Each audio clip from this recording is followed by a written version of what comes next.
In today's video, I'm going to teach you how to get a Slack QR code. Generating a Slack QR code is a simple way to make onboarding faster, especially if you want people to join a workspace without typing a long invite link on their phones. It can also be useful for internal events, office check-in areas, or welcome materials. One important note before you begin. Anyone who scans this QR code can use the linked invite, so only share it in secure and trusted places. To get started, open the Slack desktop app on your computer and go into the workspace you want to use. In the top left corner of the Slack window, click your workspace name to open the menu. From there, choose the option to invite people to the workspace. A pop-up window will appear, and this is where you can copy your active invite link.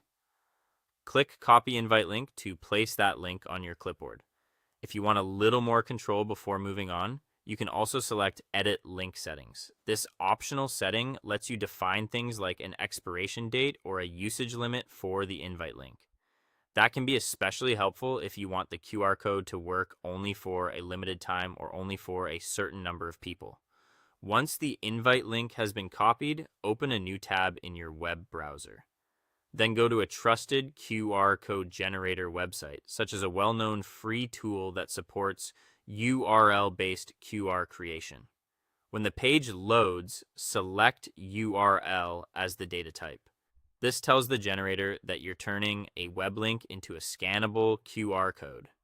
Next, click into the URL field and paste your Slack invite link. You can right-click and choose Paste, or use the keyboard shortcut that works on your device. As soon as the link is entered, the QR code should generate automatically on the screen. Now you can customize it. Use the available design settings to adjust the color palette so it matches your company branding. You can also add a Slack logo or a small scan to join style frame if the tool supports it. Just make sure the design stays easy to scan, since readability is more important than decoration. When everything looks right, click Download and export the file. A high-resolution PNG or SVG is usually the best choice, especially if you plan to print it. Your Slack QR code will then be saved to your computer and ready to place into welcome presentations, internal documents, or printed signs. That is all. Thank you for watching, and see you guys in the next one.